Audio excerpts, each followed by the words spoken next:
Welcome, everybody. I'm glad to share some updates from the Museum of Danish America. Here we are in springtime, and it's beginning to feel like spring. And so it's a good time to check in and see how we're looking ahead at the seasons to come. First of all, we are open again. We opened at the beginning of March. The main museum building is open 5 days a week, Tuesday through Saturday from 10 to 4. The Genealogy Center is open Tuesday through Friday, 9 to 5. Of course, our grounds and the Jens Jensen Prairie Landscape Park remain open daily, and a lot of people have been enjoying this in all seasons of the year. And of course, our design store is available 24/7 through our website, but you can also call during business hours and place an order. All of our staff are working, and that has been the case throughout the past year. We all continue to work towards our individual responsibilities and working together for shared projects as we move forward. If you're able to come to the museum, what will you see? We have a couple of new exhibitions ready to greet visitors.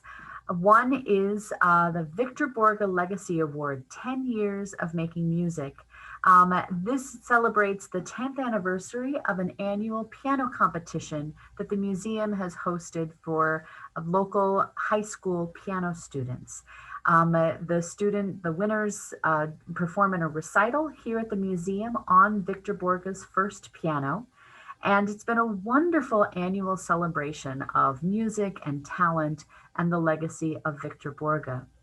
In addition, about a year ago, we received a significant archive of Victor Borge's professional papers and recordings.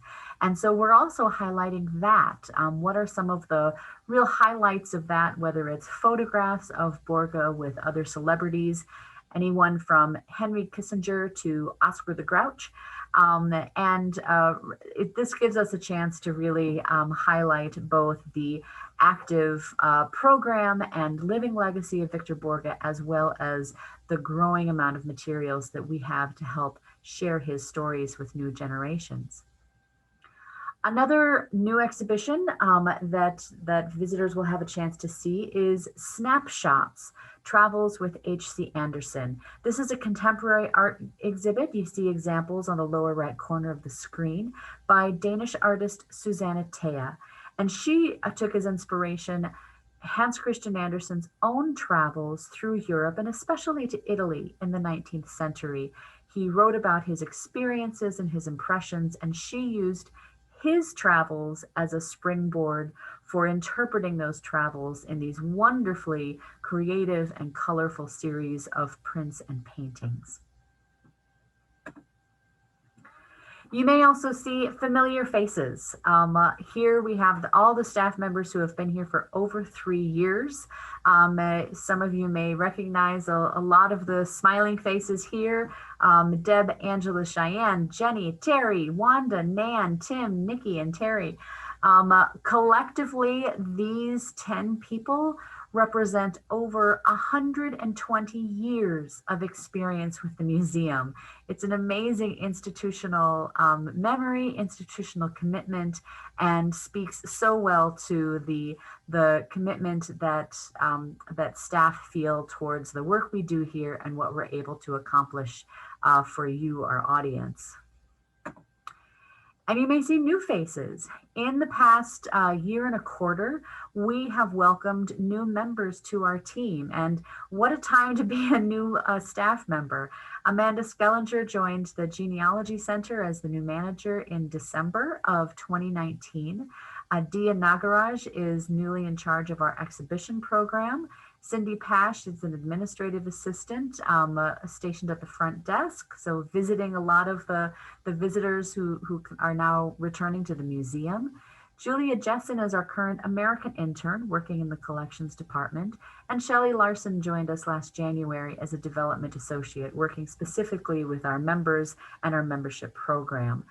All of these folks really 25% of our staff are new in the last year. And so it's been a challenging time to kind of introduce them to the full range of activities that we would normally have. None of them have actually had an on-site Tivoli Fest or Yule Fest, but we look forward to getting back to normal and having these new team members join us in what we consider some of our normal routines.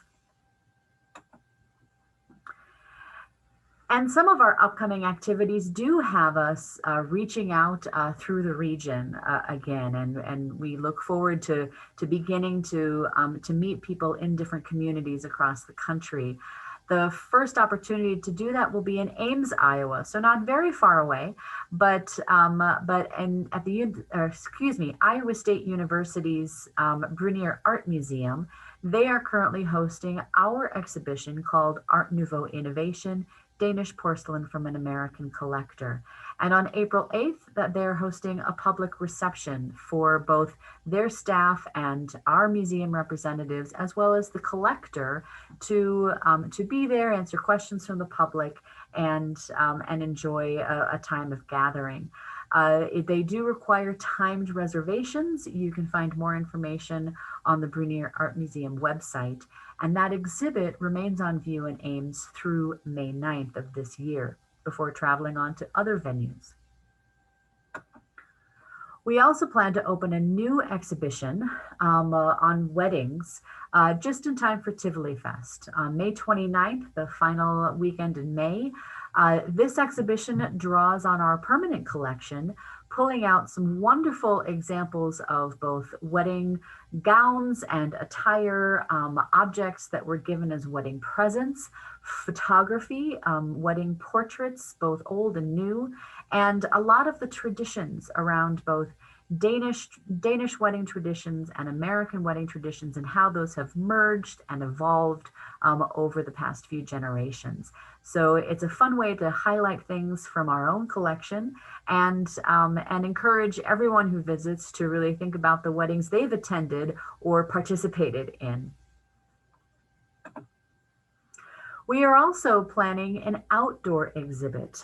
Throughout our Jens Jensen Prairie Landscape Park, we will be installing examples of square stories written by the Danish author Louis Jensen. These are micro stories. You can see a couple of examples here. The entire story is basically one paragraph printed in the shape of a square. They are whimsical, they are thought-provoking, they are fun and funny. And so we will be printing these on outdoor signs, and they will line the pedestrian path through the Jens Jensen Prairie Landscape Park. With so many people still seeking outdoor activities, ways to enjoy being outside and in nature, this is a way for us to bring more of the museum experience outdoor to where people are, and encourage things that can still be done while social distancing may be the rule of the day still. Because we are still navigating the pandemic. Here's a snapshot of what staff meetings look like. Even when most of us may be here in the museum building, we are holding staff meetings and department meetings by Zoom, just so that we can interact safely and see each other's faces. And even board meetings, lots of even smaller squares on the screen. Our board of directors has also been meeting virtually, still keeping up and conducting the business of the museum. But it is, we of course miss the gathering in person, but we're pleased that we have been able to accomplish a lot in the last year for the progress of the museum. And one of the ways we've been navigating the pandemic is to think about not only what we can't do, but what can we do?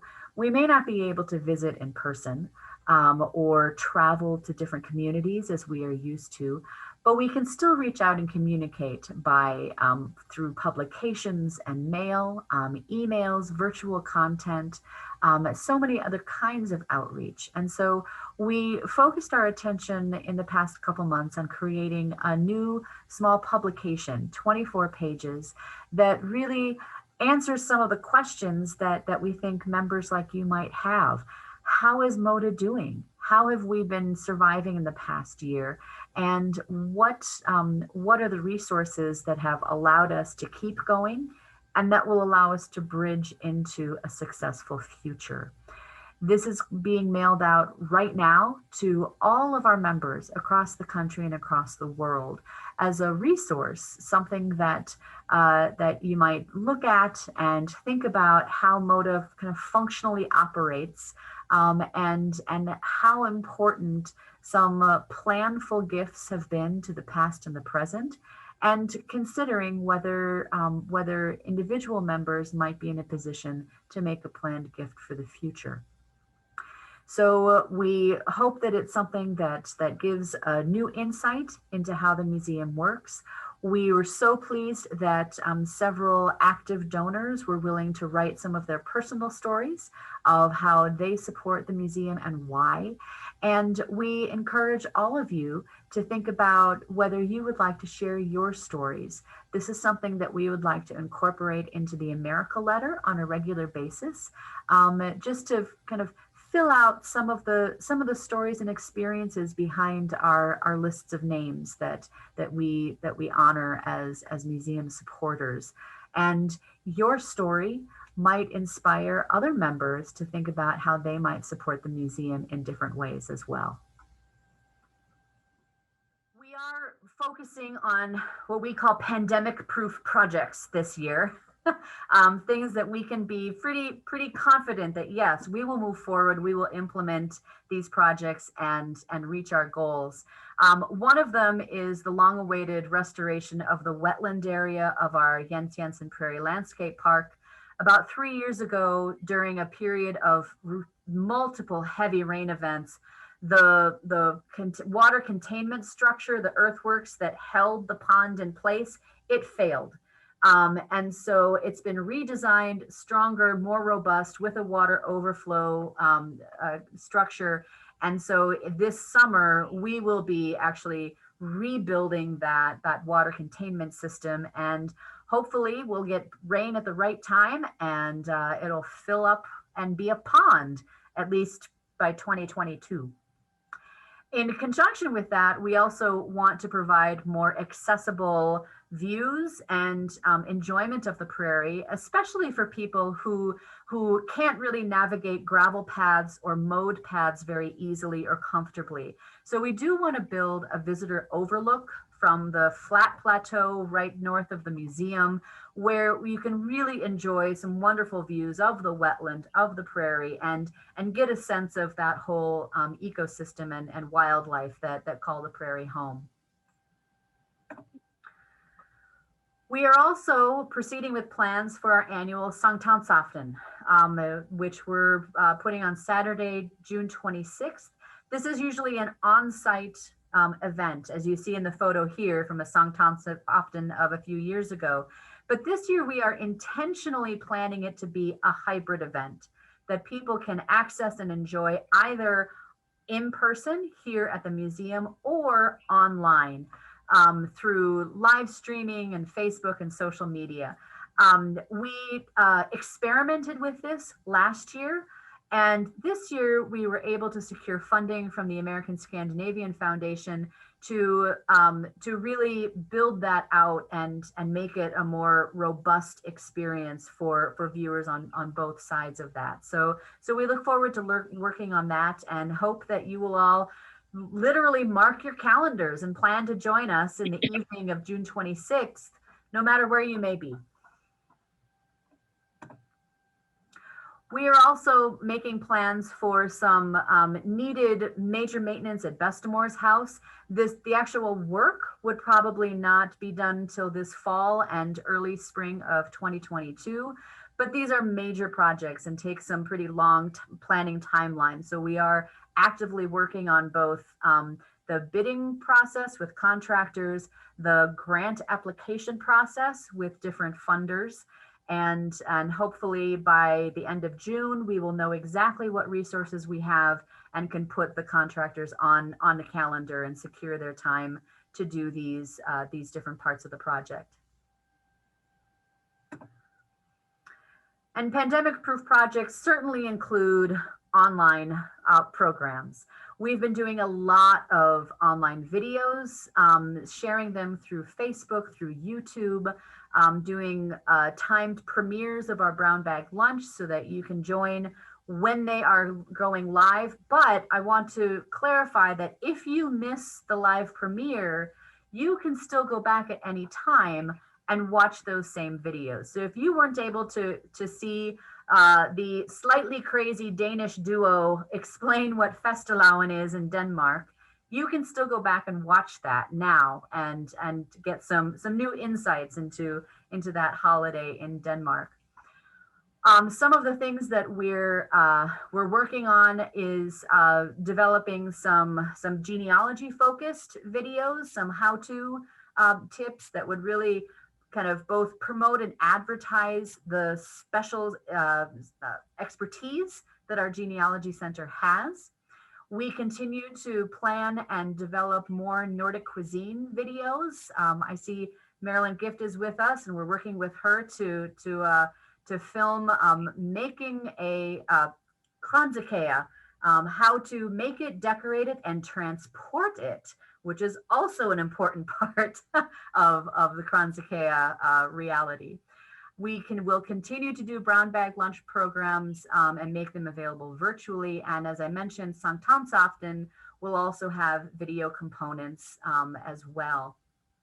And in terms of kind of Zoom, more interactive programs, we're working with the plan giving consultant, Paul Johnson, again, to follow up with that membership outreach and the Growing Forward booklet to offer some, some times when people can really learn, well, what is planned giving? What does that mean? What are different ways that can be done?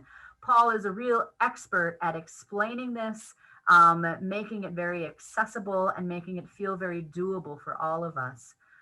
We're also doing an evening chat with staff members from the American Swedish Historical Museum in line with one of the brown bag lunch programs that they're providing with us. So that we continue to have a lot of content and events to roll out online. And we've been doing a lot of outreach to different groups, both near and far. And I just wanted to remind you all that if you are members of groups that are looking for ways to keep your members engaged and do something new, this might be a really good time to arrange a virtual tour of the Museum of Danish America. We've been doing this for different groups and have some more on the schedule. And so if you're part of an organization that might be appealing to, give us a call. And as I mentioned briefly, the design store has been a surprisingly pandemic-proof department. We really shifted into a full-out mail order operation, which raises some interesting opportunities and some interesting challenges. I'm sure a lot of you receive our regular e-blasts about highlighting different things in the store. Those goes out almost weekly to 7,000 people. And, we received in the last 12 months over 900 orders through online or through phone and catalog.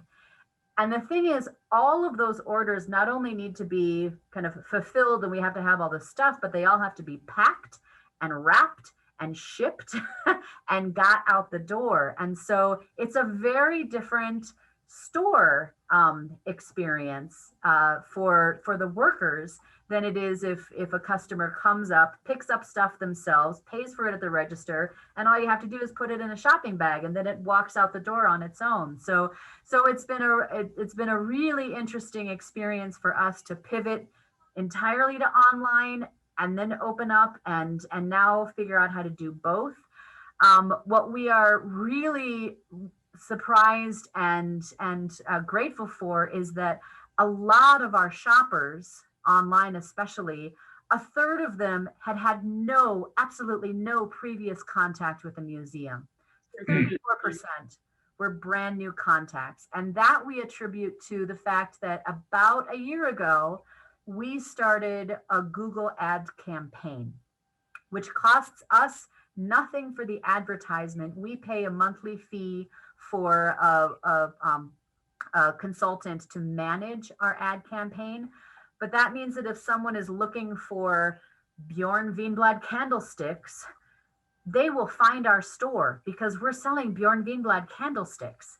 So a third of those online orders have been from brand new contacts, and then we capture those contacts and they get the e-blasts every week. I also found some interesting comparisons from this February to last February. February is, as understandably, normally a really slow month for us. Last February 2020, we were still open to the public. Nothing had really changed yet in terms of pandemic. And we had about $2,600 in total sales, and 6 online orders were part of that. This year, this February, we were entirely closed. Every order was either online or by phone. We had 49 orders and $4,400 in sales. So in some periods of the year, when our foot traffic is always slow, those online sales can really exceed what we would have considered a normal rate of revenue. So we're still kind of working through what this means for us as we move forward and hopefully maintain that level of online retail, but also welcome back visitors and on-site shoppers. And for those of you who really like the nitty-gritty details, our balance sheet is very strong.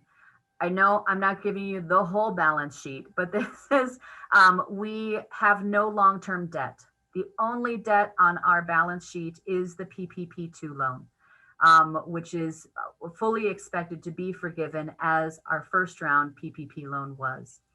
So we're in a very strong cash position, which is especially helpful for this time of year. Even in a normal year, this is a slow time of year. We don't have a lot of visitors. We don't have a lot of sales. It's not a big season when people, generally make their annual contributions or renew their memberships. So to be able to have that influx of the second round PPP is wonderful timing that we can move forward with confidence, into the spring and the summer and kind of build on the successes and stable foundation that we enjoy now. And we've also officially begun our new strategic plan. This is the strategic plan that we are really using to focus on inquiry, and to really ask ourselves questions, ask questions of our audience, of our goals, and to figure out what kind of future direction will be sustainable for our museum in the long term. And so we've had to shift the timing of some of the expected activities a bit, just because we are still facing some travel restrictions and we don't expect to return to normal in terms of on-site visitors yet this year. So we moved some exhibits around, but we can still reach out, to our audience. We can do online surveys, and I hope that many of you saw the first survey that we sent out a couple weeks ago. That we can continue to do public programs and outreach and exhibits, though, within those parameters of public safety. And we can really develop some targeted outreach to genealogy through online videos, through, there's a special Facebook group now for Danish genealogy. If you haven't joined that, please do. And again, through our outreach to our membership, we're kind of renewing our attention to drawing people's awareness of planned giving and what that means. And we're also expanding our capacity to research and apply for grants that would help us with specific projects. A lot of them outside in the Jens Jensen Prairie Landscape Park, which we think will really enhance the overall visitor experience and help us really evaluate what part, how integrated that experience is with the indoor museum and genealogy experience as well. So we're looking forward to a good year. And, I know it's not all about flowers, but looking outside and seeing the slush and the brown, I thought some pictures of flowers would be appropriate to remind us of this season. Um, things feel optimistic. We are cautious, and we don't want to go too crazy and make in overcommitting ourselves, because there are still some uncertainties and a lot of variables that we can't control yet.